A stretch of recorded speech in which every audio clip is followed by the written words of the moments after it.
Hear ye, hear ye, hear ye. The Colorado Court of Appeals is now in session.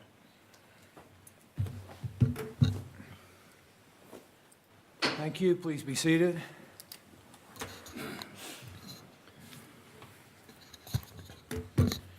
Good morning. Welcome to Division 4 of the Colorado Court of Appeals. My name is Bob Hawthorne. I'll be the presiding judge this morning in these proceedings in the docket that we have set for this morning. To my right is my colleague, division colleague, Judge Steve Bernard. To my left is division colleague, Judge Ted Tao. We will be the division which will make the decision and write a written opinion in this case as soon as it's submitted to us after oral arguments. Let's go over a few things before we get started. I know that we have experienced counsel here before us this morning, but let me ask if you have any questions about our procedures and protocol handout that we have now. No, thank you. Okay. And appellant, as you're probably aware, you have the opportunity to reserve some time for rebuttal if you wish to do so, and the time is self-monitoring by the timing system that's on the podium. As far as the folks in the gallery, if you have a cell phone or a pager or any other device that might go off during the proceedings, please turn that off so it won't interrupt counsel and their arguments. I'll also remind counsel that we are now live streaming the oral arguments, so that makes it especially important to remember that in these cases, especially in the one that's before us first on the docket, to refer to the victim by victim, refer to the other parties by generic terms rather than names, please. And if there's any other sensitive information in the case, just be aware that, as I said, we're live streaming the proceedings. With that, unless you have any other questions or comments prior to beginning, we'll call case People v. Krutzinger, 2016 CA 2217.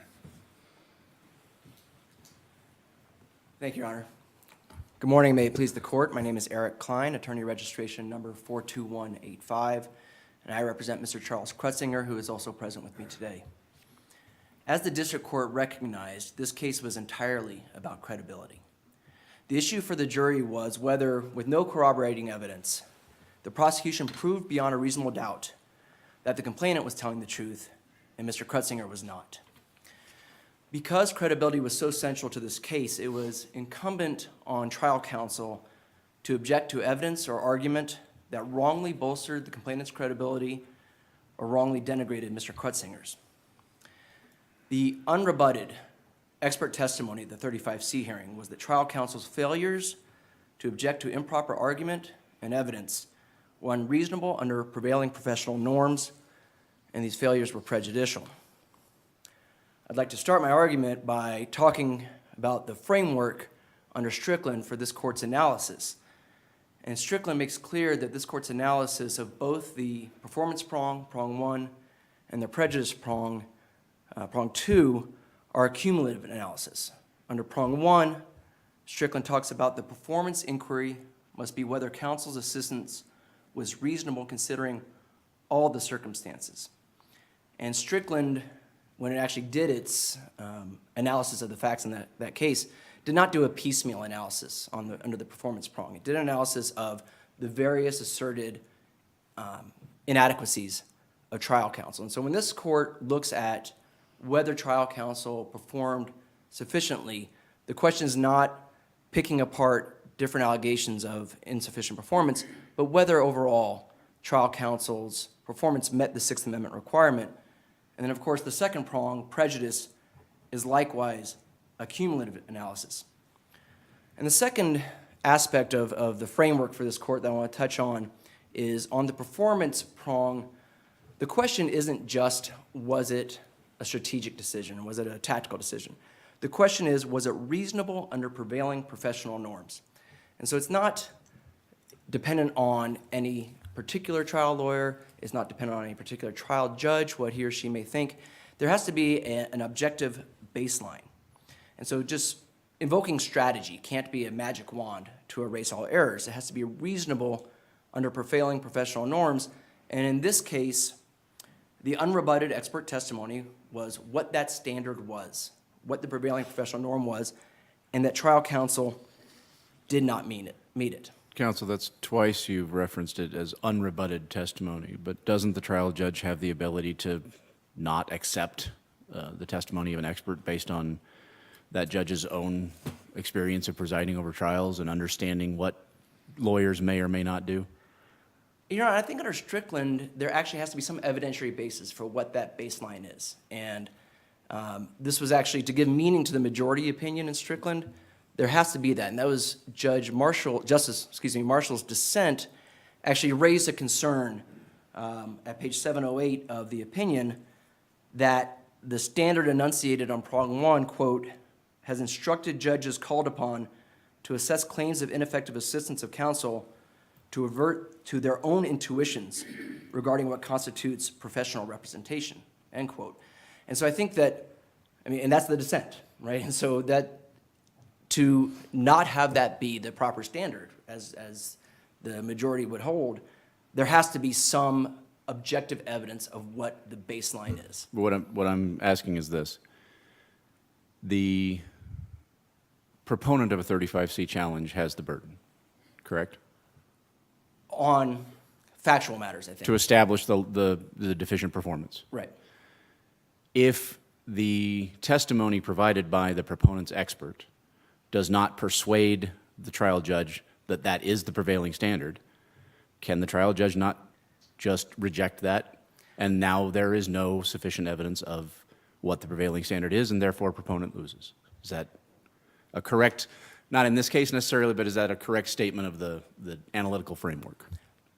I think that the trial judge has to make credibility determinations. And so if there was either no evidence of what the standard is, or an expert who clearly was not qualified to testify to what the standard is, I think it would be a very different question. Here there was an expert who was qualified without objection to opine on what the standard was, and that was the sole evidence in this hearing of what the standard of reasonableness under the prevailing professional norms was in this case. And so I think, Your Honor, it's a valid question, but in this case, there was no issue. It wasn't that the prosecution challenged this expert, his qualifications, whether his opinions were actually reflective of the prevailing professional norms.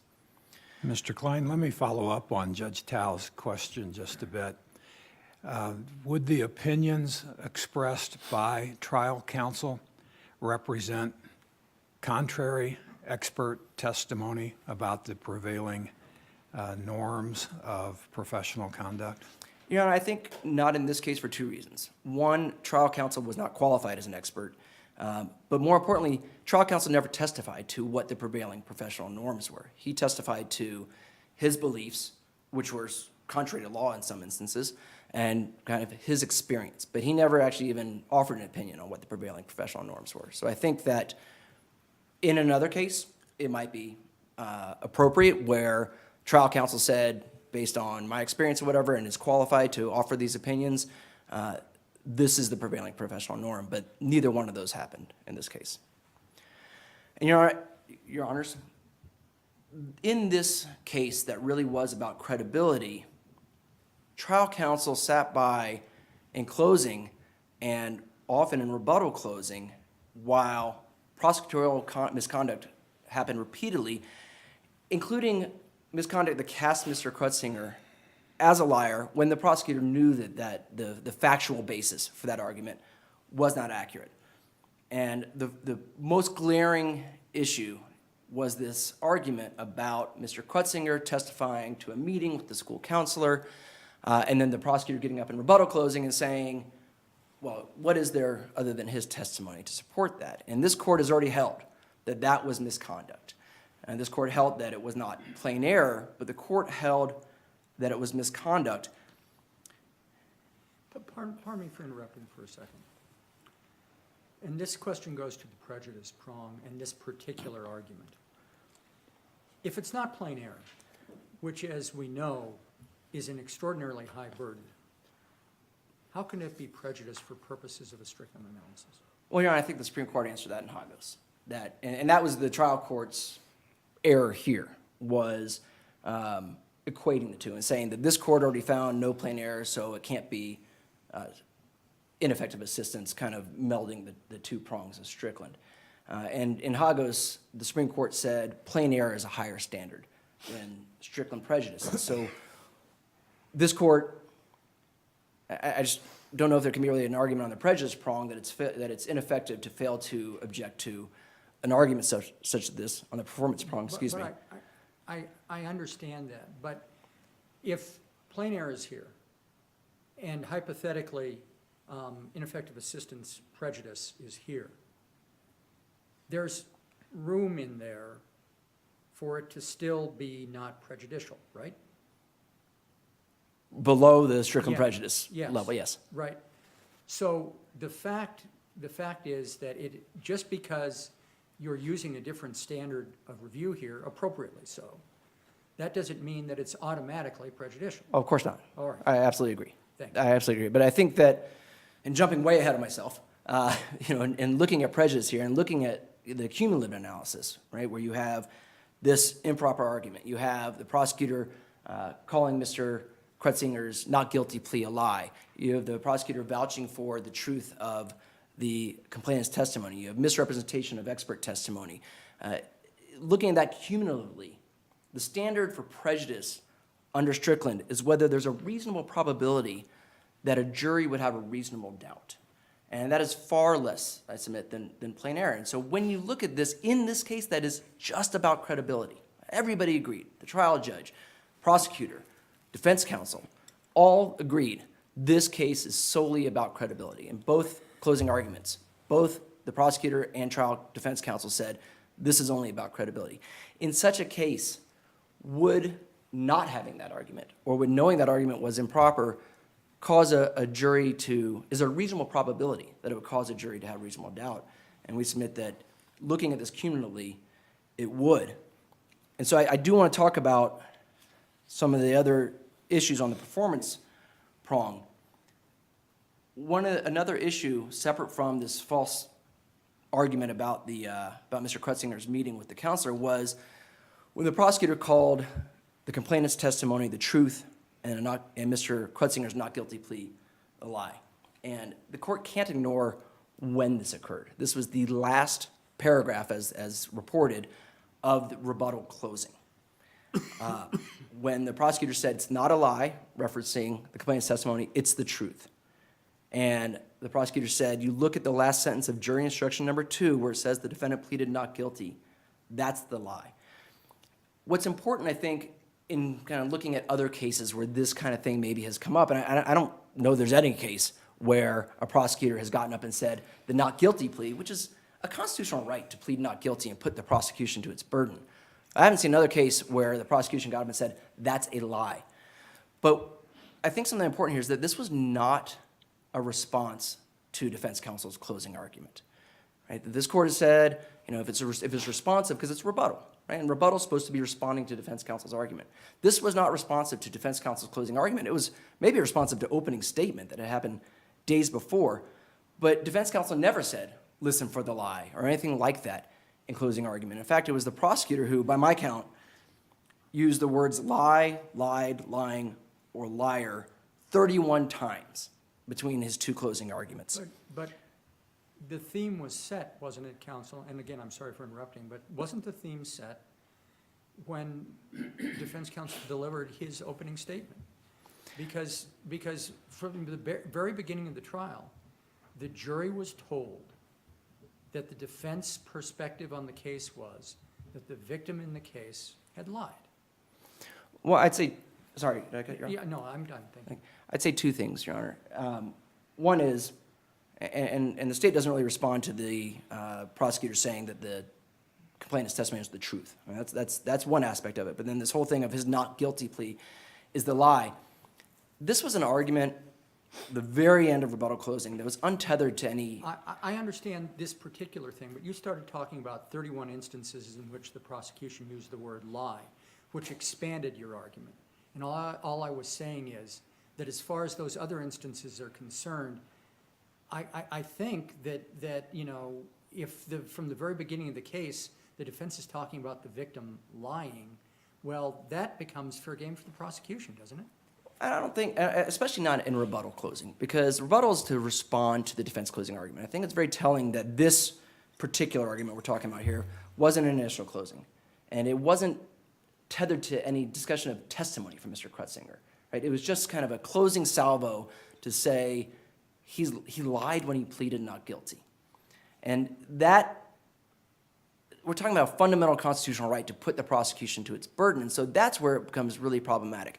If the prosecutor was up there saying, 4 days ago, defense counsel told you to listen for the lie, and, you know, you've heard the testimony, you heard what Mr. Krutzinger said, and you've heard blah, blah, blah, and talked about his actual testimony, and then said, that's the lie, I think we'd have a tougher argument here.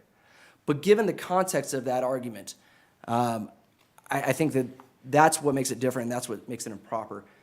I only have about a minute and a half, and I do want to reserve some time for rebuttal, but I just want to, on prejudice, say, again, this was a case about credibility, and this was an extremely close case. By my kind of back-of-the-envelope calculations, this jury heard 13 and a half hours of trial, from opening statements, through testimony, through jury instructions, and closing argument.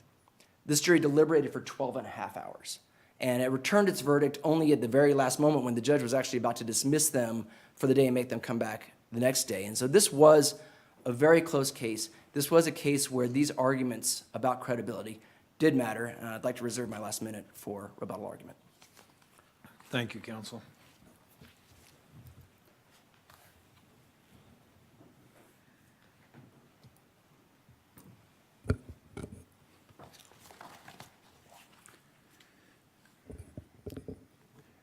Good morning, Your Honors. I may it please the court. My name is Majid Yazdi, representing the people in this case.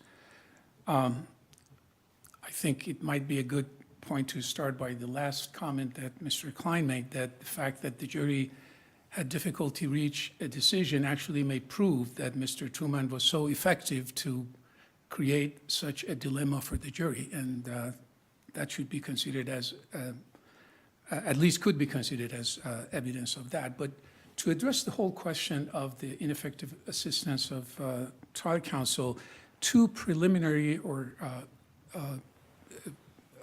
threshold issues must be addressed.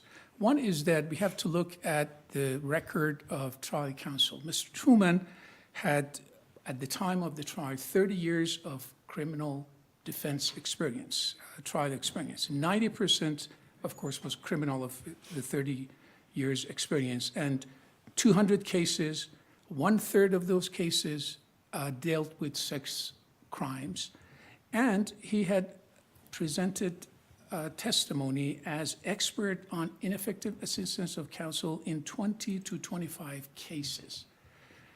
So given that record, we cannot easily overcome the presumption that must be given to trial counsel's decisions, matters of strategy, his experience in terms of whether to object or not. He, in fact, actually considered the particular trial judge in this case based on whether the practice of the judge, would be limiting the admission of evidence or not. So all of that indicates that Mr. Truman developed a very clear, well-thought-out strategy in dealing with this case. As far as the expert testimony presented at the post-conviction hearing, I would suggest that Judge Tao was right on point in saying that because expert opined on this particular expert opined on an issue does not mean that the court has to accept it, because there were, of course, even major errors presented as expert testimony, such as the fact that, or the opinion that Mr. Truman's comments during closing argument constitute structural error. obviously structural error is a completely different standard. So just because an expert has opined does not mean that it is binding on the court. And in fact, the Kretzinger 4, the division of this court that addressed the last appeal of Mr. Kretzinger, addressed 6 claims of ineffective assistance that were raised and addressed by the post-conviction court. And on every of those issues, there was reference to the opinion made by the expert, and still this court found that there was support for the post-conviction court not to accept that as being the standard, as proving that there was deficient performance. On every of those 6 issues, this court concluded that there was no deficient performance, even though the expert had testified at post-conviction hearing that there was. Addressing the specific issues of lying, as Judge Bernard pointed out, the theme of the trial was set by Mr. Truman, not only that the victim had lied in this case, but that the victim was a liar. So it was more than just a particular incident of lying. It was pervasive. Examples of the victim's lying was everywhere in the trial, from reporting, misrepresenting whether the homework was done, the use of drugs, every aspect that Mr. Truman could find to prove that this was really a person who could not tell the truth. So the theme, both during the opening and during the closing argument, was that listen to the lies, and the bottom line was that one of these 2 individuals is lying. There was no way around it. So the comments made during the closing argument, the rebuttal argument, were direct responses to the argument that either you believe the defendant or you believe the victim. Mr. Truman's comments really addressed those, and based on the evidence presented, argued that notwithstanding the inconsistencies pointed out by Mr. Truman, overall the victim in this case was more credible, and the jury should believe that. So it was not a personal opinion about lying, but it was an argument based on what Mr. Truman had presented to the jury, and the prosecution's argument was that obviously because the evidence in support of the credibility of the victim, according to the prosecution, was greater, then the jury had to believe the victim as opposed to the defendant.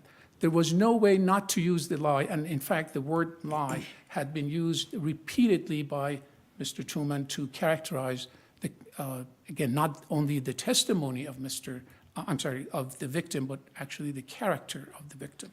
Mr. Yazid, are you saying that it's your position if there is a pervasive theme of the victim lying and that there has to be one or the other, the victim or the defendant being a liar, and that's pervasive in the trial, then it's okay for the prosecution to call the defendant a liar? What I'm saying, Your Honor, of course, this is pre-Liggett era, of course. The word lie is not, Yes.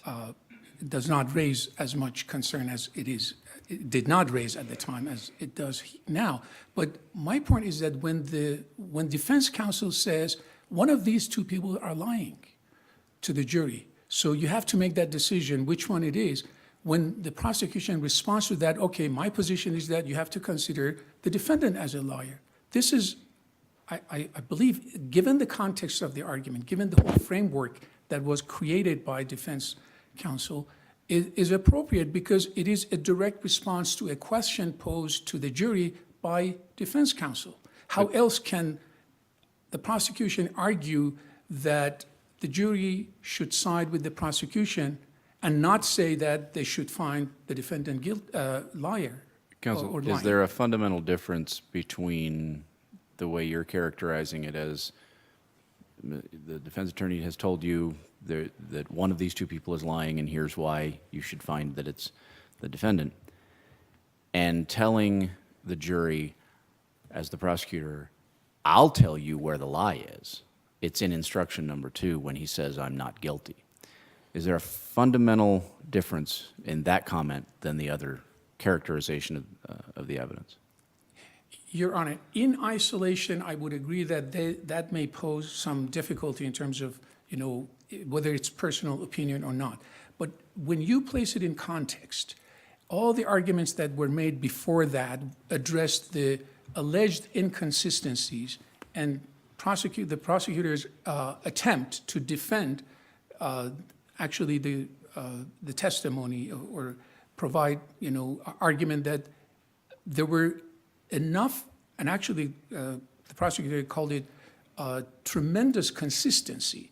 So when you argue that there was sufficient evidence to support the conclusion that the victim was consistent, then that comment is not in isolation. It's not a personal opinion. It relates back to what was argued before, which was the evidence presented to the jury.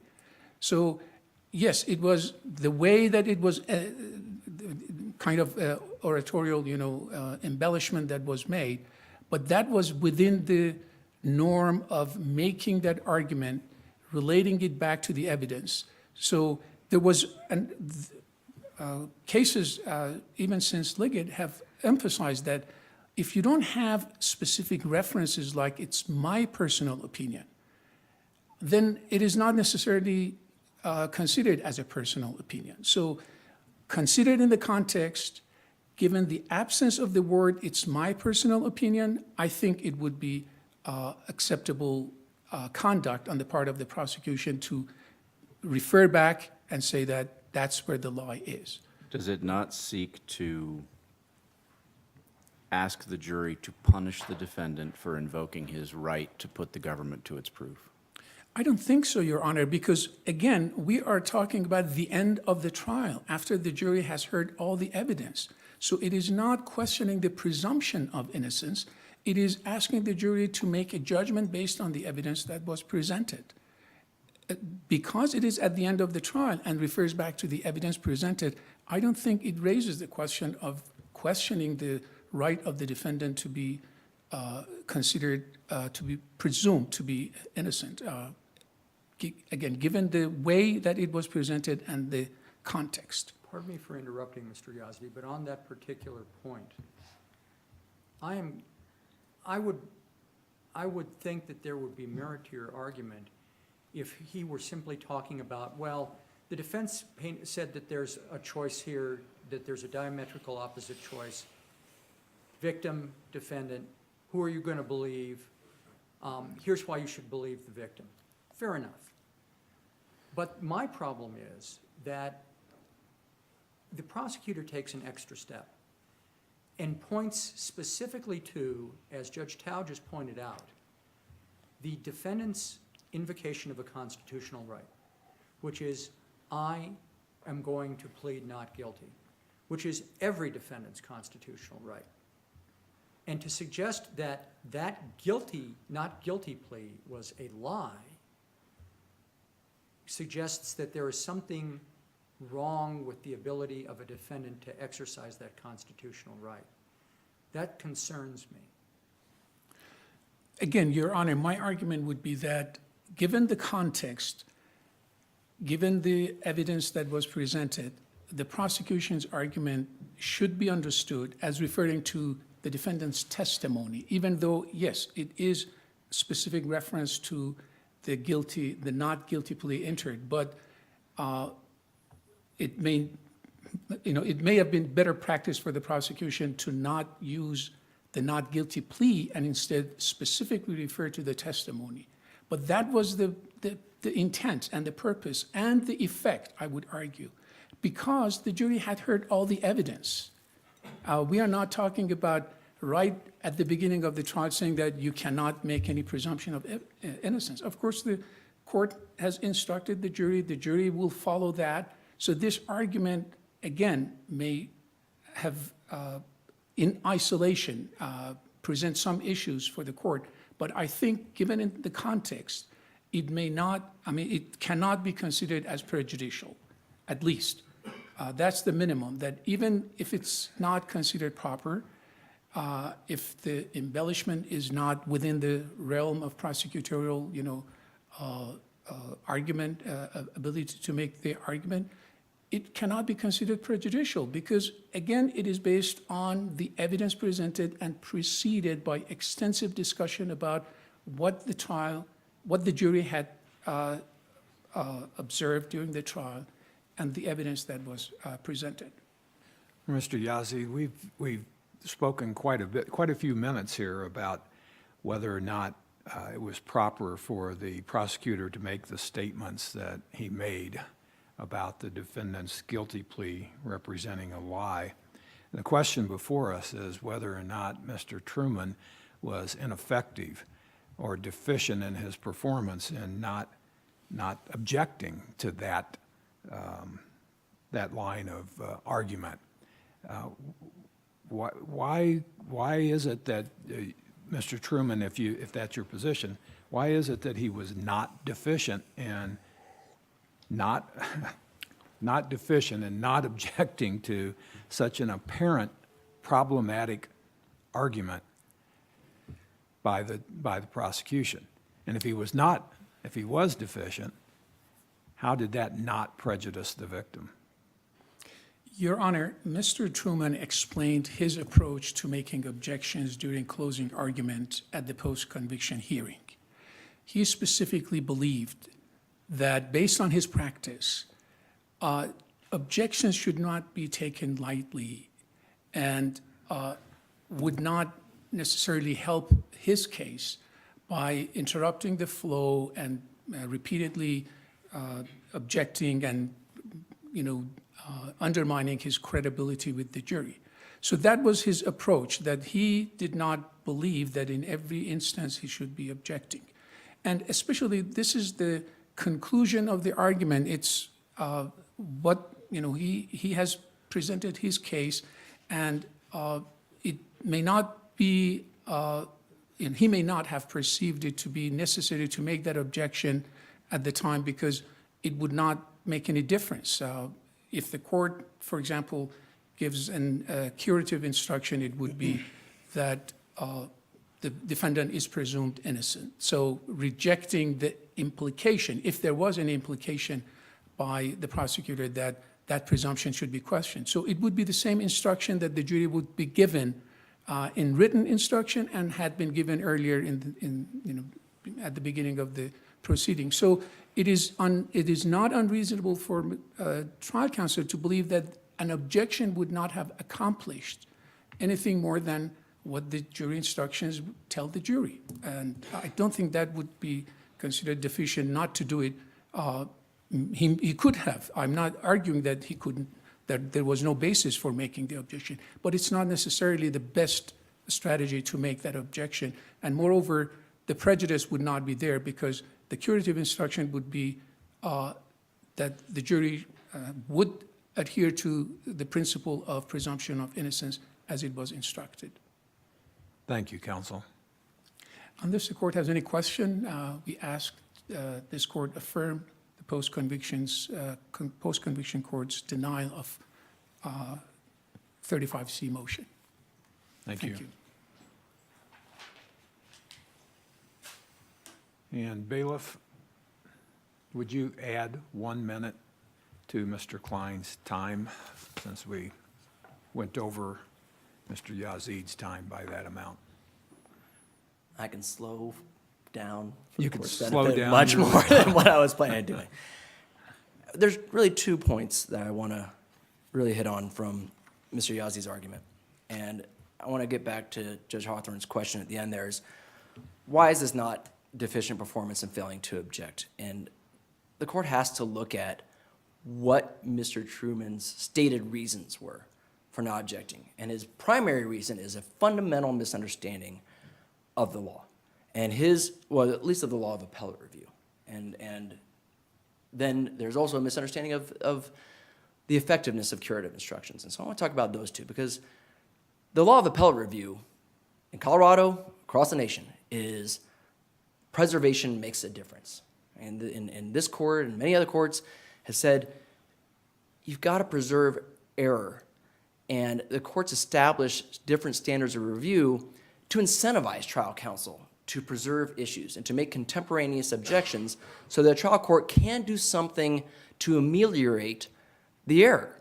And that gets to kind of the second issue, which is there's a fundamental belief in the law and presumption that ameliorative efforts, curative instructions work, right? That if the trial court had sustained an objection and said, disregard the improper argument about the school counselor, disregard that argument about his not guilty plea, excuse me, and presume that he is innocent as you're required to do, contrary to Mr. Truman's testimony of his belief, every appellate court to decide this says those things work. We presume that juries follow those curative instructions. And so Mr. Truman and the state can't get up and argue, well, it's reasonable to assume the opposite. It's reasonable to assume the opposite of what every appellate court to decide this has held. I see my time's counting up now. Yes. The last thing I would say is on the prosecutor's argument about whether he's arguing evidence, I just encourage the court to look at the final paragraph of the prosecutor's argument and how he is stressing his own personal opinion.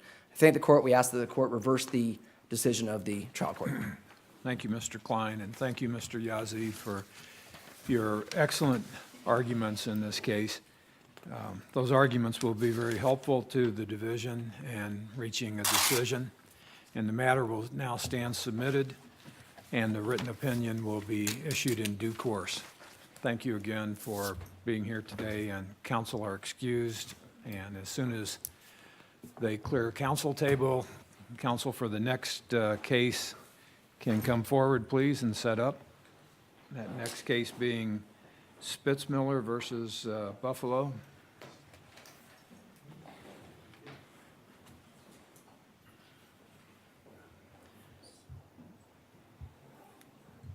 There you guys. Okay. Then we take a break.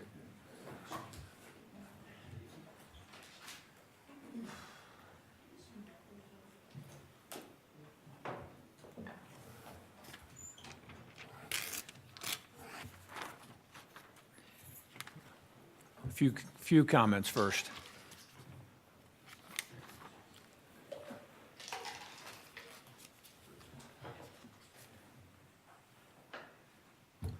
Just wanted to ask if anyone has any questions about our procedure and protocol and oral arguments this morning.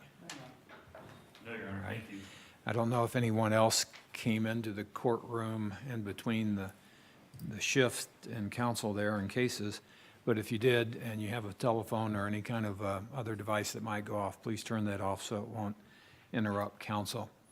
And with that, we are ready to proceed. I will remind you again that we're live streaming oral arguments. I don't believe this case has sensitive material such as the prior case did. You may proceed, counsel. Thank you, Your Honor. May it please the court, my name is Jack Tanner. I'm with Fairfield and Woods. I'm here on behalf of Buffalo Basin and its matriarch, Joanne Savage. 1988, Buffalo Basin had a capital call. Some of the minority members indicated they would not participate in that capital call. For convenience, I'm going to refer to the plaintiffs and their predecessors just as the plaintiffs, although there's been some change over time with the generations, but the plaintiffs or their predecessors declined to make that capital call. There was letters, before emails, there were letters going back and forth saying, well, this will result in a dilution of your account, and it was agreed it would. It was agreed a negotiation would occur on how much that dilution would be. Both the company, through Mrs. Savage, and the plaintiffs, through their lawyer, used the word negotiation in the letters. We'll have to negotiate the dilution. That dilution occurred in 1988. The trial judge found that the plaintiffs both knew and should have known of that dilution in 1989. So their claim for relief, whether or not that dilution was correct, arose in 1989. That finding was not cross-appealed. It was not challenged on appeal. That finding is not challenged now. So that's the finding we have. Based on that, the first point I want to make is your standard of review, particularly regarding the application of the statute of limitations, is de novo. That fact is not contradicted in the record. The factual findings are not appealed. Therefore, therefore, you get to review that de novo. We've cited the cases in our brief. The argument I'm going to make this morning is that both the statute of limitations and the doctrine of latches prohibit that 1988 dilution from being reopened in a case filed in 2012. And if that dilution, which resulted in a rebalancing of the ownership accounts of the company, cannot be reopened, then all relief should have been denied plaintiffs. And that's the order we asked for today, is the court reverse the award in favor of plaintiffs, which turned out to be about $3 million. The statute of limitations applies to declaratory judgment actions. The case is cited in our brief, Harrison against Pinnacle Assurance. Certainly this case, the declaratory judgment action that the 1988 dilution was incorrect was filed some 23 years after the cause of action arose. Therefore, it's barred by the statute of limitations, and that's, I mean, I could stop there. I think that's the correct result of this case. Pardon me for interrupting, Mr. Tanner, if I may, please. There is some dispute in the record about whether, since you're, we'll call them the defendants, whether the letter ever came through, right? Well, they were the plaintiffs below. Right. But there's some dispute about whether the letter came through. I don't think so, Your Honor, for two reasons. First of all, what you got was, it was undisputed that the letter was mailed. The response was... They didn't remember. There was testimony that they didn't remember getting it. And I think even on summary judgment, a court is allowed to grant summary judgment. If one party says yes and the other party says, I don't know or I don't remember, that's not considered a disputed fact. So I think given the testimony, it's not disputed. But clearly, if I may finish my question, clearly, they also received tax statements. Absolutely, Your Honor. And these tax statements reflected the dilution, and those began in April of 1989. Right? Absolutely correct, Your Honor. The K-1s were sent every single year, and the K-1s show on their face the dilution percentage. That's absolutely correct. So even assuming that we considered the testimony, we didn't remember getting the letter to have some weight in favor of not getting the letter, it's difficult for them to contend that they didn't get notice through the tax statements, correct? I would agree with that, Your Honor.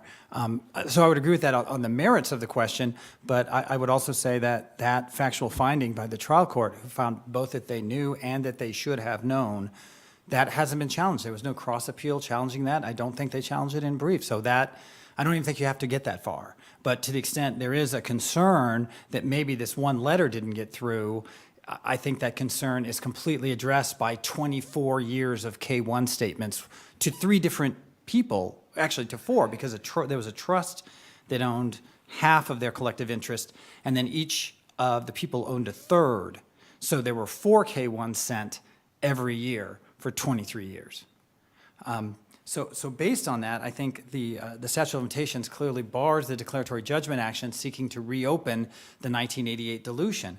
And what's crucial is that although there was a claim in the case that even the 1988 dilution wasn't followed, and at some point later, Buffalo Basin paid the wrong amount even under the 1988 dilution, Buffalo Basin prevailed on that claim. The plaintiffs lost on that claim. The court said the payments were made consistent with the 1988 dilution. So with that, again, I think the analysis should stop there myself.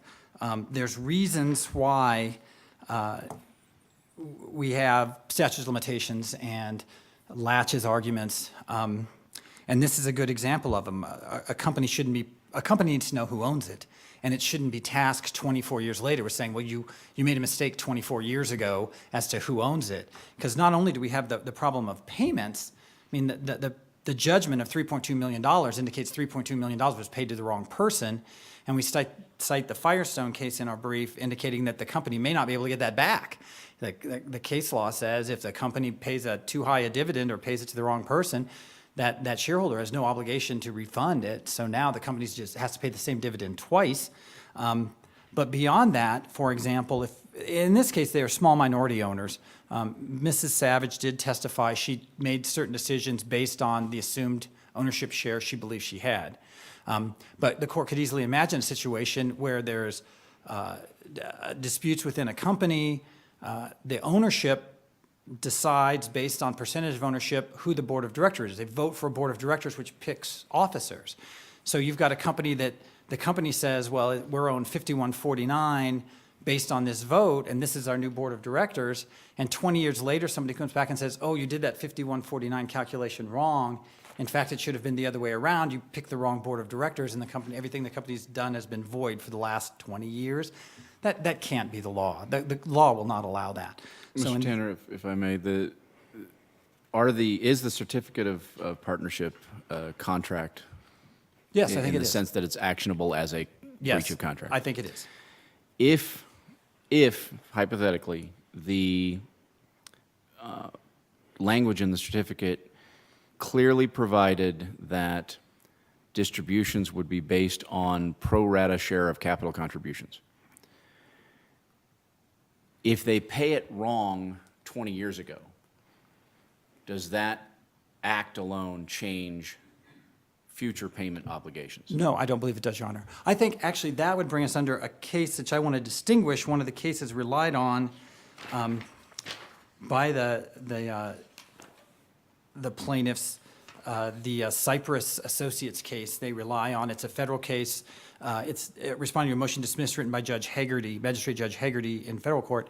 In that case, what happened was there was a standard contract that said how dividends would be paid. In some instances, the parties agreed to a different payment. What Judge Hagerty said in his ruling was, well, in some instances they agreed to a different payment, but in this instance they never agreed to a different payment, and therefore the default method of payment as provided for in the contract is still in force in effect, and therefore you can go back to the statute of limitations but no further, even though some of the allegedly incorrect payments went prior to the statute of limitations. What completely distinguishes this case from that is the 1988 dilution. Everybody knew there was going to be a dilution event. Everybody knew ownership interests were going to be changed. The plaintiffs knew that their ownership interest was changed, and they didn't raise the question of whether that was correct for 24 years. That's why I think the cases we cite, granted they're out-of-state cases because there's nothing that seems to be in the state of Colorado right on point, the Moe case, the Hendry case, and the Harris case all follow the same pattern. In all three of those cases, the plaintiffs were aware that their ownership interest or the dividends they would receive had been changed. They were aware. They waited beyond the statute of limitations. Then they filed suit. In the Moe and Hendry cases, the company won on summary judgment, affirmed by the respective courts of appeals, once Illinois, once Georgia. They both said the same thing. You knew the ownership interest had been recalibrated, and you didn't do anything for beyond the statute of limitations. Therefore, you are denied all relief. No retroactive relief, no, we'll adjust it now going forward and correct it into the future. You knew and you did nothing. In the Harris case, it's a federal case out of Virginia, it was a motion to dismiss. It didn't even get to summary judgment. The trial judge said, you knew they had changed the way they were calculating how you were paid. You didn't raise that issue until after the statute of limitations had expired. That is what takes us, our case, under Moe and Hendry and Harris, and takes us away from Cypress Associates. The other case primarily relied on Nero monitoring is completely different. That's not a payment of money case. That was just an exclusivity of contract case. And the court basically found that every time a party breached the exclusivity requirement, that was a new breach. So you could go back to statute of limitations. But it had nothing to do with ownership interests at all. So here, again, a company has a right to know who owns it. A company has an obligation to know who owns it. 1988, they reallocated ownership based on the plaintiff's admitted failure to make a capital call. They sent out, said, this is our new ownership calculation. Nothing happened for 24 years. That's too long. The claim is both barred by statute of limitations and by latches.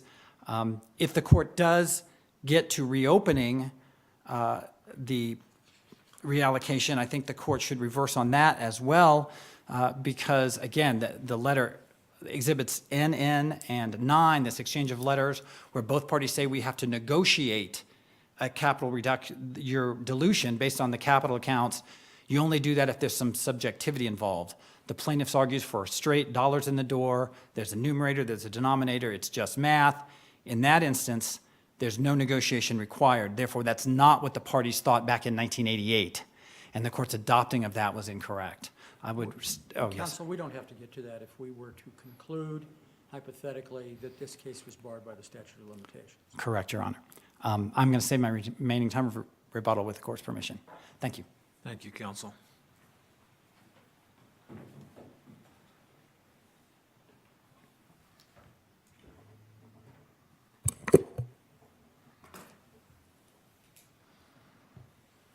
Good morning, Your Honors. May it please the court, my name is Jeff Lippa, attorney registration number 36835, on behalf of the appellees plaintiffs, the Stein family. Your Honors, the district court's decision should be affirmed for 4 straightforward reasons. First, defendants' exclusive focus on what happened in 1988 effectively ignores half of what the district court decided. The half of the decision that correctly found a breach of Article 9 of the Buffalo Basin Articles of Limited Partnership, which requires distributions to be made on the basis of the limited partner's contributions, regardless of what occurred in 1988. Second, Pardon me, counsel. I'm concerned about that contention, and let me tell you why, and please address my concern if you would. My concern is this. If in 1988 there had been no change, that for some reason the partnership decided to forgive the failure to respond to the capital call and left everything alone, once the oil money started coming in, we wouldn't be here because everyone would have gotten the money that they would have originally anticipated. The reason we're here is because of that change in 1988, which resulted in a cascade of things, which resulted in less money going out from the partnership. And my concern with your argument is, this is not, it strikes me as not simply to export a concept from tort law. This isn't simply a but-for cause of the loss of money. This is the foreseeable determinative cause of the loss of money. Now, tell me why you disagree with that. Your Honor, I think there has to be a distinction made between what happened in 1988, which was a dilution pursuant to Article 7, and what the general partner's obligations are under Article 9 to make distributions. And I think that they're separate, because Article 9 specifically states that distributions need to be made in proportion to the respective contributions.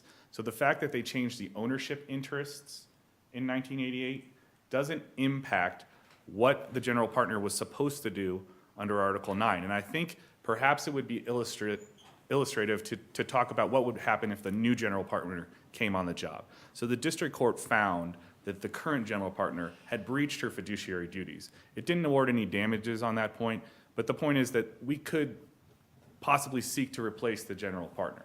Let's say a new general partner comes on to the job and elects to make a distribution, which, as the district court found, is a discretionary decision that the general partner is entitled to make. To do that, you look at Article 9, and Article 9 clearly says that distributions are to be made in proportion to the limited partner's contributions. So the new general partner would say, well, I need to understand what's been contributed to the partnership and what percentage of that was done by the Steins. That's exactly what our expert did. That's exactly what the district court adopted as what should have been done. But the point is, if you're looking strictly at contributions, the Stein family has contributed 12.336% of the contributions, and I don't think that that number is in dispute. So a new general partner looking at Article 9 would say, I need to concern myself with contributions, and those contributions say that the Stein family has made 12.336%, and that's the number that I need to make distributions on. And that's the point of what the district court found in terms of the continuing obligation as well, Your Honors, because the continuing obligation is that the general partner should be doing that same analysis on an annual basis to make sure that her calculation is correct, particularly here, when the evidence at trial, when both experts on both sides said that the dilution calculation was done wrong. There is an obligation to look at Article 9 and say, you know what, this requires me to do it on the basis of contributions. I now know, and the district court has found, that the Stein family made 12.336% of the distributions, of the contributions. That's the number that should govern my distributions under Article 9, and the undisputed evidence is that that's not what happened. In a limited partnership, counsel, what other impacts are there to ownership interests? So what I'm hearing you say is, fine, 1988 set new ownership percentages, but not distribution percentages. What other things are tied to the ownership percentages in a limited partnership? Your Honor, I think that's going to be governed by the document, but I think Mr. Tanner gave perhaps a good example, that maybe voting rights or something of that nature. The key here, though, is that nothing has changed. There has been no prejudice because the other side, the defendants have not been able to articulate anything that changed as a result of the dilution or otherwise that would have resulted in prejudice. And that's getting a little bit ahead of your question, but I think the answer to your question, Your Honor, is it's governed by the document. We could look through the document. If there was something like voting rights governed by ownership interest, then that's clearly separate from the amount of capital contributions, which is what Article 9 refers to. Mr. Lippo, if you would also please help me clear something up. Wasn't the original ownership interest about 15%? Yes, Your Honor. So you're saying then that if nothing had happened, let's assume, again, the failure to respond to the capital call is forgiven, and the partnership had started giving out at 15%, would the other side have a lawsuit against your clients? I think they would, Your Honor, because Article 9 is separate, and they would have the right to say, as the general partner, we should be making distributions based on contributions, and your failure to meet the capital call means that your interest isn't 15% anymore, even though we didn't change your ownership interest. Your contribution level is not 15% anymore. Your contribution level is 12.336%. So Article 9 in that way harmonizes both of those possibilities, Your Honor, and says that regardless of what happened with ownership interest, the amount of distributions that the Stein family is entitled to is 12.336% because that's undisputedly the percentage of their pro rata contributions to the company. And I don't think that any of those points are disputed. I don't think that the defendants dispute that Article 9 imposes an obligation to make distributions in proportion to the limited partner's contributions. They can't dispute as a factual matter that that's not what happened. My clients didn't receive 12.336%, nor can they seriously contend that the formula in the articles is not a continuing obligation that arises each time the general partner elects to make a distribution. What they argue instead, as you've heard, is a couple of things. One, they take what we view as an overbroad and oversimplified position that because the dilution occurred in 1988, and because that was 20 some odd years ago, that all relief is barred. But that ignores the distinctions that the district court drew in deciding the declaratory judgment claim and deciding the breach of contract claim. And specifically, with respect to the breach of contract claim, the court looked at the Barker and neuromonitoring cases, which are Colorado cases and which established the continuing obligation doctrine. In Barker, the facts were that the plaintiffs knew that the defendants were raising horses on the property in violation of a restrictive covenant for years before they brought suit. And the court in that case says the knowledge doesn't matter. What matters is that it's a continuing obligation, and each time horses are raised on the property in violation of the nuisance obligations in the restrictive covenant, a new claim accrues, and that the plaintiffs are entitled to sue on that new claim and to recover damages on that new claim for each period inside the limitations period. You don't get to go back to the first time a horse was raised on the property. So in our case, we don't get to go back to 1997 when the first distribution was incorrectly made. That's the impact of us waiting this long to bring the suit. But because the Article 9 imposes a continuing obligation, the district court correctly found that we were entitled to go back for every breach, and there were quarterly distributions, for every breach within the 3-year period of limitations preceding the filing of the complaint in 2012, so back to 2009. Same situation or analogous situation in neuromonitoring. In that case, the plaintiff knew that the defendant was violating the agreement that the plaintiff would be the exclusive service provider. They knew that well in advance of filing suit. They knew that well in advance, or at a time when the statute of limitations, if it had just started to run from the first time they had knowledge, would have expired before their suit. But again, the court says the continuing obligation doctrine is an exception to statute of limitations that allows you to pursue and recover damages for claims within the contract limitations period if there is a continuing obligation, which, as the district court found here, there was. And again, I don't think that that finding has been challenged by the defendants. The out-of-state cases that the defendants rely on and the Kuntz case, the lottery case, are distinguishable. In all of those cases, they're talking about the wrongs occurring outside of the limitations period. And there is no discussion of wrongs occurring within the limitations period. So in the lottery case, for example, the Kuntz case, the only alleged wrong was the failure of the mother to share the lottery ticket at the outset with the daughter. The daughter tried to make a continuing obligation type of argument by saying, you know, my mom's getting payments on an annual basis from the lottery, and so that's a continuing obligation. But the court said, no, what we're talking about in continuing obligations is a contractual obligation between the parties. And there is no obligation of the mother to pay over a portion of the lottery proceeds she receives from the lottery on an annual basis. Had that been the case, then perhaps that would have been the case for the continuing obligation doctrine. If the mother and daughter had an agreement that said, you know, mother, you are to pay over 20% of the proceeds you receive annually from the lottery, and she failed to do that, it would have been a very different case. But as it stands now, that case and all of the other cases that the defendants rely on are based on one alleged wrong that occurred outside the limitations period. Mr. Lipa, if Article 9, hypothetically, is ambiguous in what pro rata contribution means, if there's some argument in terms of ambiguity that perhaps it means book value versus the checks cut or something like that. If it's subject to debate, subject to interpretation, subject to negotiation, does that change your analysis? In other words, then does the 1988 action essentially establish an acquiescence to a particular interpretation of that ambiguous contractual language, and they are not allowed to now say, no, no, no, we don't think that contract means that anymore? First, as a preliminary point, I'd say to Your Honor that that's not how the arguments were made at the trial court. There was never a suggestion that Article 9 was ambiguous. In fact, I think we point out in our briefs that defendants have conceded that the entire articles are not ambiguous.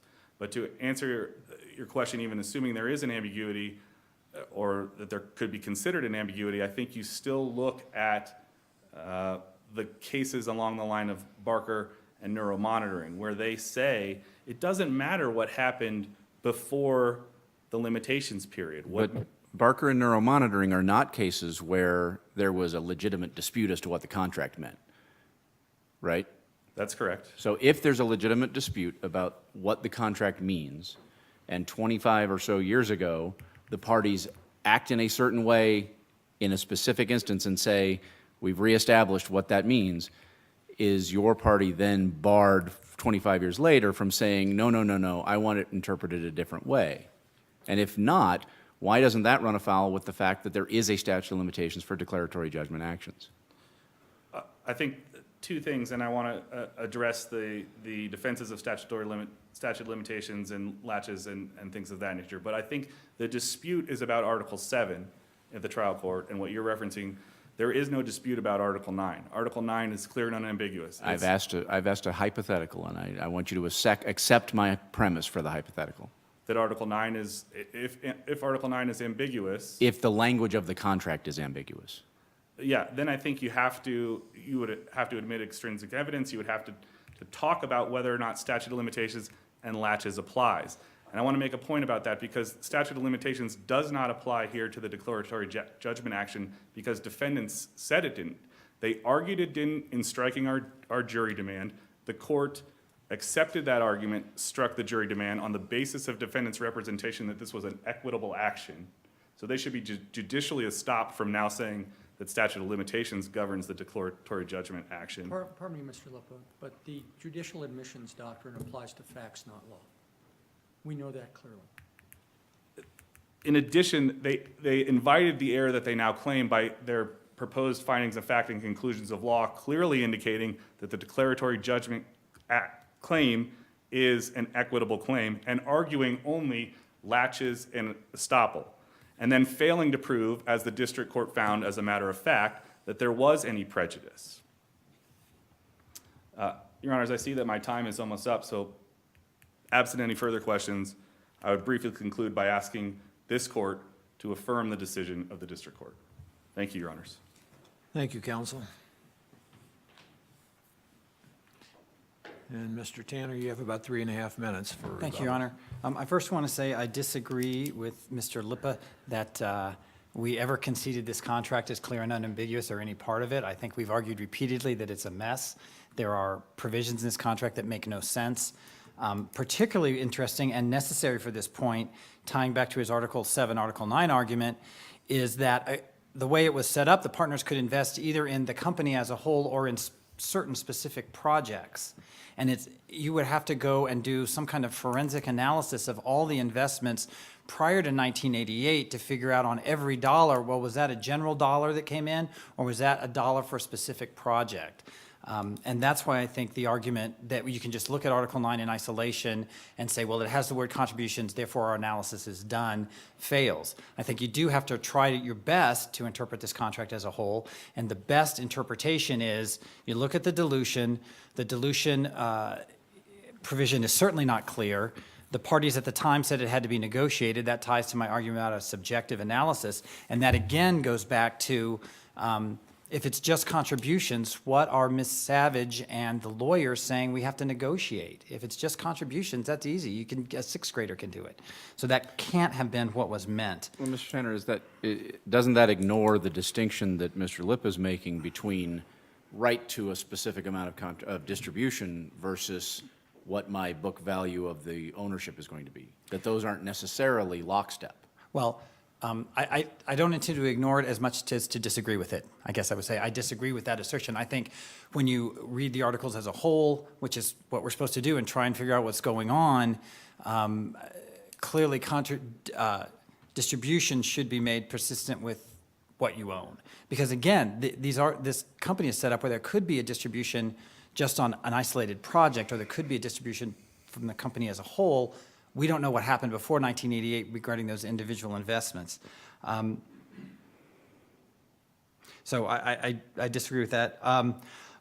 Just regarding the argument that the statute of limitations does not apply, I was educated in this case. I argued at different times that statute of limitations applied, and in fact, you'll see in the judge's summary of the closing argument at the end of trial, when he summarized my argument, and this is cited in my reply brief, the very first thing he said is, you're arguing the statute of limitations bars all relief. And I said, yes, that's the very first thing the judge summarizes. So he was aware of this argument, and he didn't believe that it didn't apply. It was my edification to find out that the Declaratory Judgment Act was passed after the marriage of law and equity, and so it's neither truly law nor truly equity, but the Harrison case says it applies to statute of limitations. And I do think, again, in sum, what we're talking about is this triggering event in 1988 that reallocated the ownership interest. The dividends were paid pursuant to ownership interests. The losses, because there were losses for a long time before there were gains, and those losses could be offset against other income. Those were distributed pursuant to ownership accounts. And so that's what matters. That's what was done in 1988. That's what the court should not reopen. Thank you very much. Thank you, counsel. The court thanks both counsel for your excellent arguments. Those arguments are going to be very helpful to the division in reaching a decision in this case. And the matter will now stand submitted, and a written opinion will issue in due course.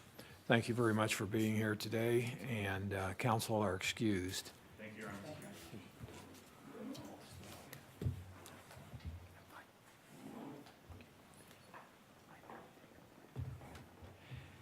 Honor. Bailiff, the court is going to be in recess briefly, so the bailiff may so announce, and we'll be back in 5 minutes or so.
Welcome back to Division 4 of the Colorado Court of Appeals. We have one case on our 10 o'clock diet, 10 o'clock. We shouldn't have been talking about diet, Judge. On our 10 o'clock docket this morning. And that's Colorado Medical Board versus Wilson, 17CA1962. And I see counsel are set up and ready to proceed. Do you have any questions about our practice and protocol for oral arguments? Okay, I think there are some new folks that entered the courtroom during the break. I want to remind you, if you have a phone or other device that might go off during the proceeding, please turn those off so that counsel's arguments are not interrupted. I'll again remind counsel that we are now live streaming our oral arguments, so if there's any sensitive material in your argument, you should be aware of that. Keep that in mind. With that, we're ready to proceed on Colorado Medical Board versus Wilson. Thank you, Your Honors. Good morning, and may it please the court. My name is Jeremy Swift, registration number 38379. Here at counsel's table with me is Miss Victoria Lovato. We represent Dr. Wilson in this matter. Dr. Wilson is here in the court, as are members of his family. Your Honors, Dr. Wilson is a medical doctor. He's a psychiatrist, and he has been disciplined by the Colorado Medical Board for engaging in conduct that is neither taught at any medical school, nor does it require any medical training. Dr. Wilson's license was in fact suspended for 8 months for this conduct. Dr. Wilson proceeded to a trial in front of an administrative law judge, and after 3 days of testimony, the administrative law judge exonerated Dr. Wilson, finding again that nothing that he did constituted the practice of medicine or substandard care under the Medical Practice Act, and the administrative law judge recommended that no discipline be issued to Dr. Wilson. Following this, Dr. Wilson was issued a letter of admonition by the board, again, for conduct that doesn't require any medical training, and conduct that any one of us in this room without a lick of medical training could have performed. This conduct includes taking an individual on camping outings, other social outings, performing a mentorship role with an individual, and eventually trying to engage in a fostership relationship with this individual. Now, the reason why we're here, Your Honors, is because how Dr. Wilson originally became acquainted with this individual is that in 2010, he performed an independent medical evaluation, an IME of the individual. That was in October of 2010. Dr. Wilson performed that on behalf of the Georgia Office of Administrative Courts and the Georgia Division of Family and Children Services, DFCS, sorry. He performed the IME in 2010, and then Dr. Wilson wrote a report, and his engagement with these entities was over. In the summer of 2011, Dr. Wilson was approached by a colleague. Pardon me for interrupting, Yes. Mr. Swift, if I may, please. I'm also going to ask this question of your opponent. What duty does a psychiatrist who performs an independent medical examination owe to the person whom he or she examines? Your Honor, that duty is already set forth by Greenberg versus Perkins.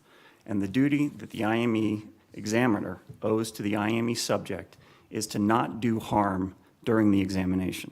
Now, there are additional cases, the HCA, Rodriguez versus HCA, that indicate that there are additional duties, of course, not to refer somebody if you know that the person you're referring to them to might cause harm. I think that case was about somebody who got referred to somebody else who was a sexual predator. But the underlying duty that's owed with the IME, Your Honor, is just simply to not harm the evaluee. Well, if I may, I'm quoting footnote 7 from Martinez versus Lewis, which says, in the present case, we conclude that the absence of a physician-patient relationship between the parties does not preclude recognition that Greenberg was subject to a duty to act carefully in referring Perkins for the functional capacity evaluation by virtue of his affirmative conduct that had the potential to create a risk of harm. So acting carefully in circumstances that may cause a risk of harm. Is that a fair statement? Sure. All right. And again, that's talking about referring somebody to somebody else who might additionally cause harm. What we're talking about, Your Honors, is of course, causing physical harm to somebody who's being brought to you for the purposes of a forensic evaluation. And obviously, the idea is you wouldn't want the other side to make your client subject to a forensic evaluation only to then be harmed by it, right? Is it limited to physical harm? Your Honor, I think that the cases do stand for the proposition that if there is emotional harm that has been caused during the forensic evaluation, that can also be potentially actionable. Again, Dr. Wilson is not being disciplined. He was not summarily suspended, nor is the letter of admonition based on any harm or improper conduct during the IME evaluation itself. Was there a risk of harm?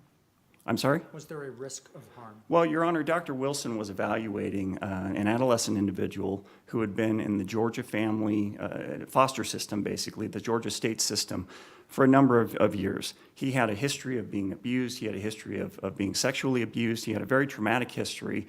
And so I think anybody would indicate that any individual who's trying to scrutinize that person, who's trying to evaluate them, could subject them to some harm, because always looking at these things, as we know with people who go through therapy, can be traumatic. So certainly there could have been the possibility for harm. The fact stands, Your Honor, that there is no evidence on the record that any harm actually occurred during the IME, nor, as I stated, is any of this discipline based on the IME itself. Again, the discipline is being imposed for the subsequent camping outings that started in 2011, for the mentorship role that started after that, and probably most importantly, for the decision when this individual became emancipated, he eventually asked the Georgia state system if he could come to Colorado and move in and live with Dr. Wilson. Dr. Wilson agreed, and the state of Georgia, again, agreed to this undertaking, so the individual moved to Colorado. Now, it didn't work out. If it had worked out, we certainly wouldn't be here anyway, I don't think. But the fact remains that the case law stands that you have a duty in the first instance to not harm the individual during the IME. And then if we go to Martinez versus Lewis, what the board is really saying is that by engaging in these social activities with this individual, and that's all we can call them is social activities, by engaging in these social activities, what Dr. Wilson really did is he breached his ongoing duty of objectivity. Now, the ongoing duty of objectivity smashes head first into the wall that's created by Martinez versus Lewis, which says that the doctor's duty to accurately report findings and report conclusions and recommendations is owed to the retaining party. So in Martinez, Dr. Lewis was charged with having improperly basically evaluated this lady. And Mrs. Martinez said that Dr. Lewis's report caused her to lose valuable future insurance benefits, which detrimentally affected her health. And the court said, the Colorado Supreme Court said, we're sorry, Ms. Martinez, you can't recover on that because the duty wasn't owed to you. It was owed to the party that retained Dr. Lewis in that matter. The same evidentiary problem faces... But if I may again, Mr. Swift, and I'm sorry to be persistent, I apologize. Please, Your Honor. But the issue in this case has nothing to do, as you point out, with the evaluation that the doctor conducted of this person. What it has to do is conduct after the evaluation was over.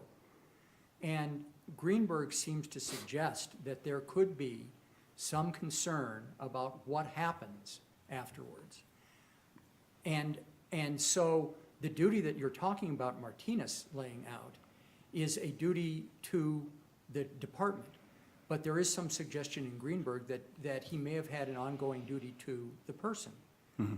So my concern, going back to my first question, is what duty did the doctor owe to the person in this case after the evaluation was over? Your Honor, again, the testimony in the record is clear, and the board did not challenge the underlying evidentiary facts as found by the administrative law judge, which means that they are, for all practical purposes, shrink-wrapped, okay? That's all we have to work with are the facts that were actually set up during the administrative law trial.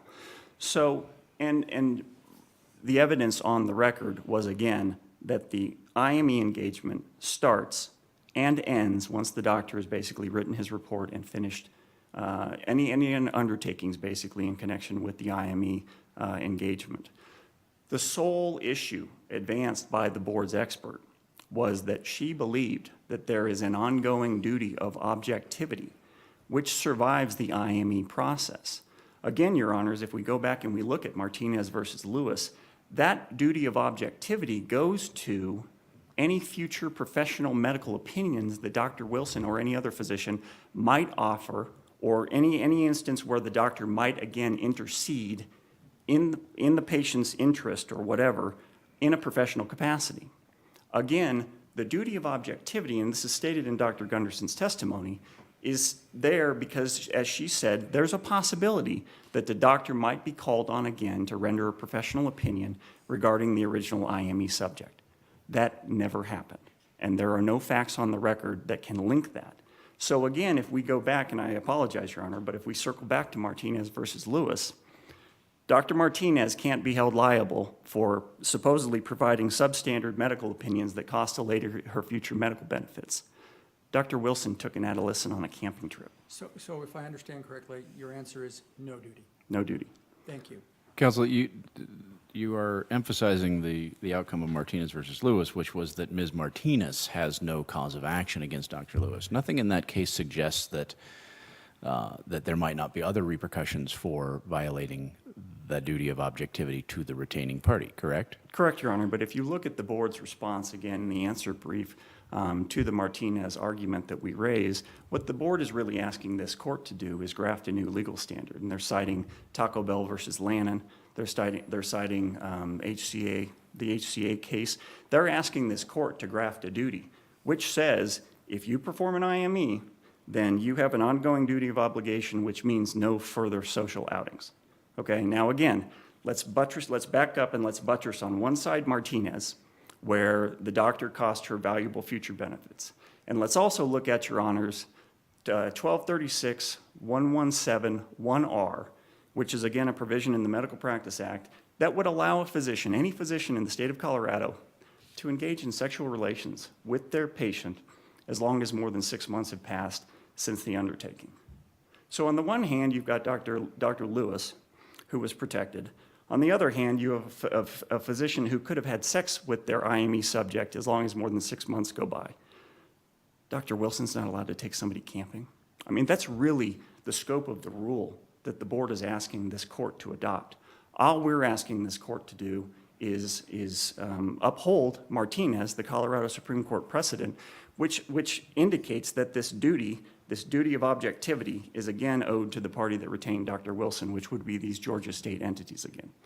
Now, Your Honors, there are a lot of other legal issues that are cited in our brief, including we start with the McCroskey case and the proposition that, again, the board can pronounce any standards that it wants, right? The board has the ability to announce the standard of care in any given case.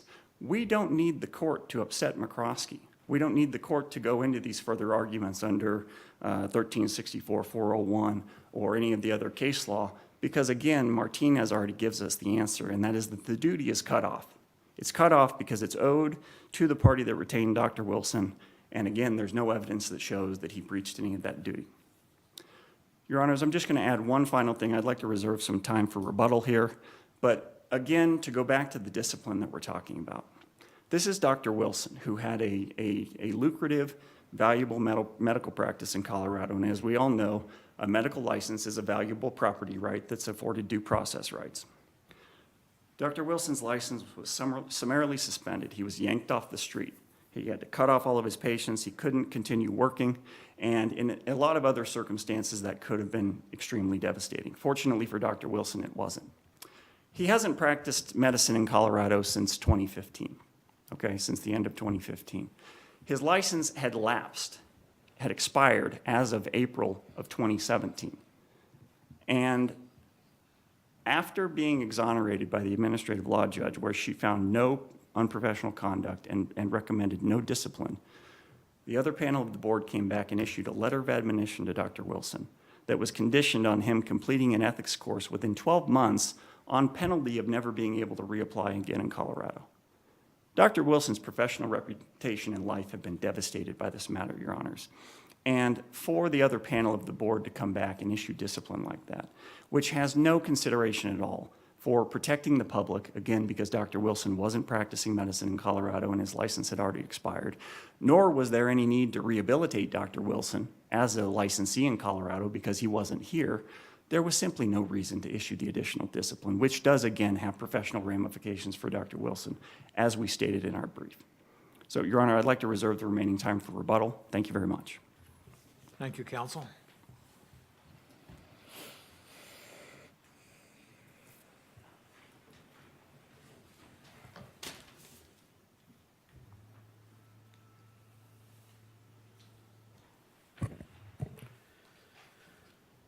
Good morning.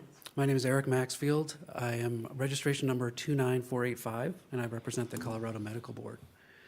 The Medical Board asks this court to affirm the final board order in all respects. I'd like to turn the court's attention to its basic fundamental obligations and duty in relation to process, and then also to two things in particular responsive to Dr. Wilson's argument that it does not do. However, first, hearing Your Honor's question that I also heard pointed to the medical board, I want to try to answer that. Thank you.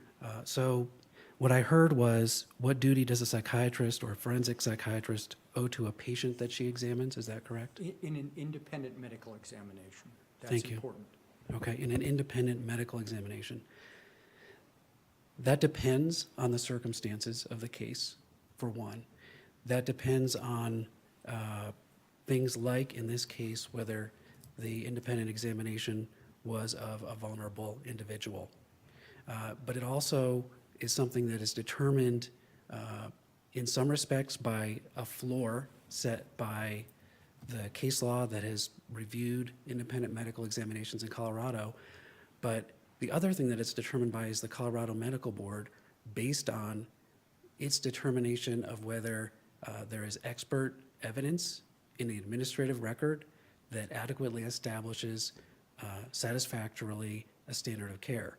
So it's a case-by-case approach. It's with a basic floor that there's a duty of objectivity, that there's a duty of no harm to the patient, but it's also very much dependent on the facts of the case. And contrary to Dr. Wilson's counsel's assertion, the board isn't asking this court to craft a duty. Rather, the board has established in this particular case, based on these particular facts, based on a record that has adequate due process, that there is a particular duty that was violated. Here's my concern with your answer, counsel, if I Yes. may express it. That sounds like the goalposts move on every case.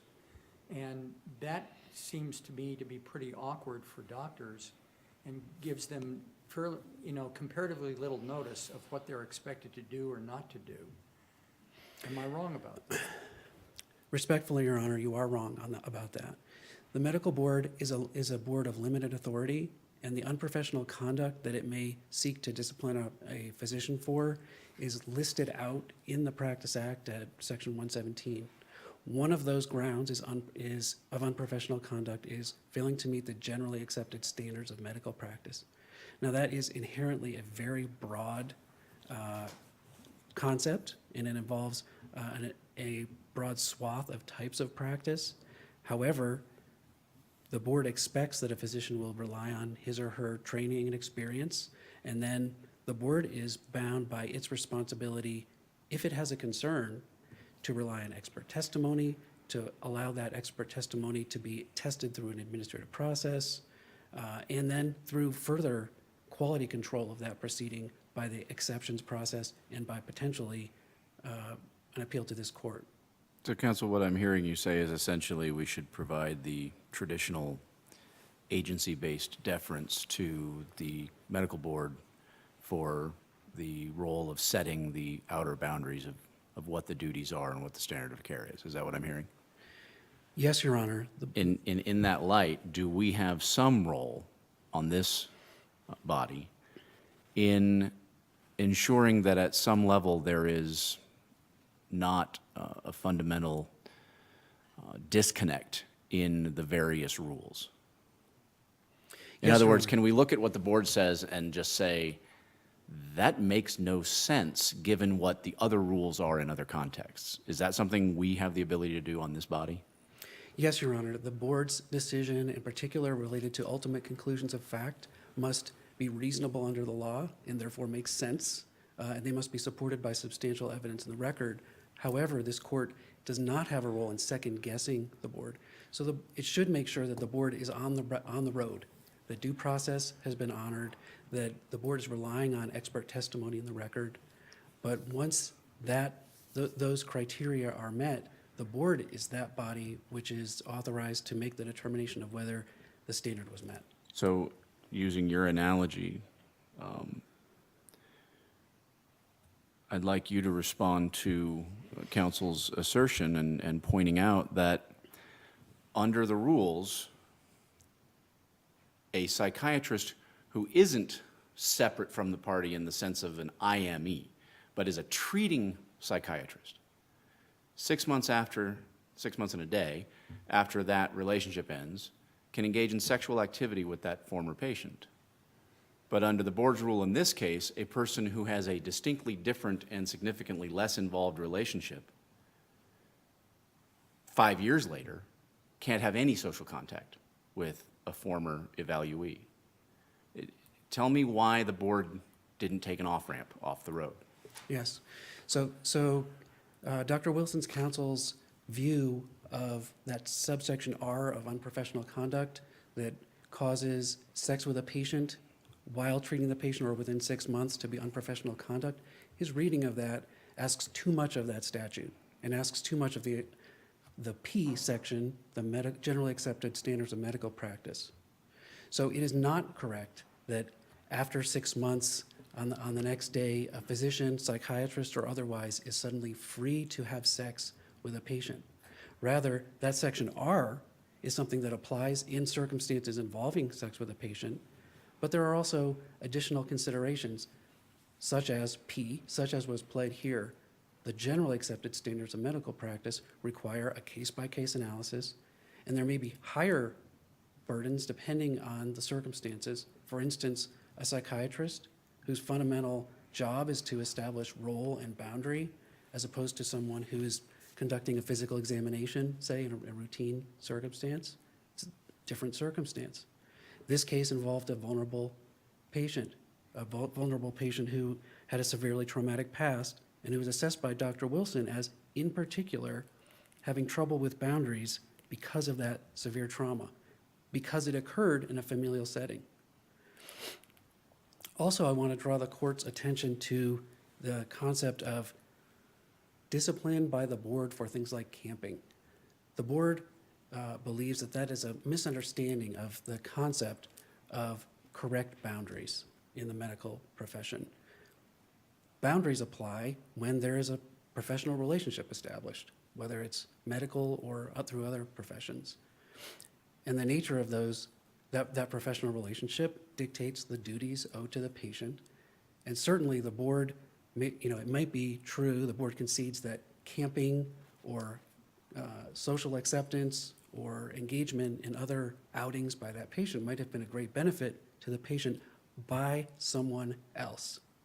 And Dr. Wilson was in a position to perhaps arrange that or advocate for it, but not himself. Could you articulate for me the risk of harm to the person in this case from those activities?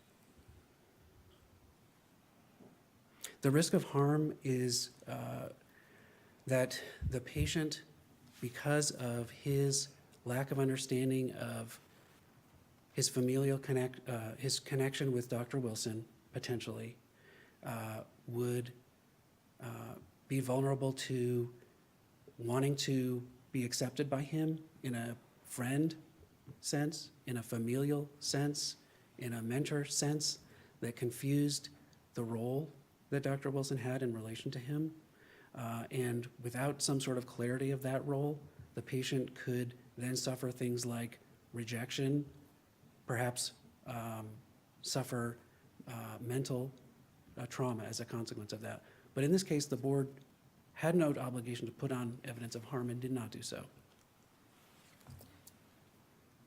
Rather, the board's focus is on risk of harm, and the board's focus is on risk of harm because the board's duty and obligation is to the public to ensure that physicians are competent and qualified, And so that's why not only will it not look at harm, but why discipline will be prospective in its application, and it will be appropriately tailored, related to the conduct at issue, and narrow in the sense that it addresses what the board sees as the problem. So as a result of the board's ability, in your view, to assess these on a case-by-case basis, if we were to affirm this, this decision, do we not put forensic psychiatrists in the following situation? In any given situation, they will be left guessing whether this particular former evaluee that they have no ongoing relationship with is sufficiently vulnerable that maybe they should avoid social contact, but maybe not. Is there any adequate notice to the practicing community as to what their obligations are if this is the rule? Your Honor, there's no guessing. Psychiatrists in particular are trained in professional boundaries. That is part of their fundamental role in relation to patients. So their skill, experience. And Yes. I'm going to stop you Yes. there. You keep saying patient. Is it not true that this is not a patient? This is an evaluee, and doesn't that matter in the analysis? Whether this is a subject, an evaluee, or a patient does not matter to whether the physician had a duty to that patient not to harm them, and in the board's view, whether that duty was breached. The board didn't find there was a breach of the duty to harm. Did it? The board found that there was a Or not duty, harm. a failure of objectivity, maintenance of boundaries, and the board found that there was a physician-patient relationship. The ALJ found that the relationship had ended before the social relationship began. Is That's that not correct. supported by clear evidence? That is supported by clear evidence. However, that's not determinative of the ongoing duties to that individual, the minor. So what I'm hearing ultimately is the board wants a rule that says that an IME physician or psychiatrist is categorically barred from ever having a social relationship with an evaluee. Certainly not, Your Honor. The board approaches each of its standard of care cases on a case-by-case basis and is not in any way asking for such a rule.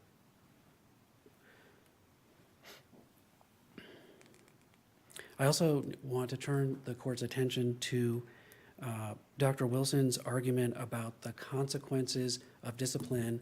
He's arguing that their discipline is unnecessary because his license is expired and there's no purpose served by the discipline. Rather, the board issues discipline, and when it does so, it's always public. An LOC, as Dr. Wilson argued, is not the lowest form of discipline. That's a dismissal. But an LOA is discipline. It's public discipline. And the purpose of that is both, is multiple. So it is to identify to the regulated individual the board's concerns. It's to notify the public about where the board stands on that particular factual circumstance. And it's to notify the regulated community as well. And just for clarification, LOC is letter of concern versus letter of admonition, correct? Yes, Your Honor. Under the statute, it's a confidential letter of concern, and so it's unknown to the public if it's issued, and it's a dismissal.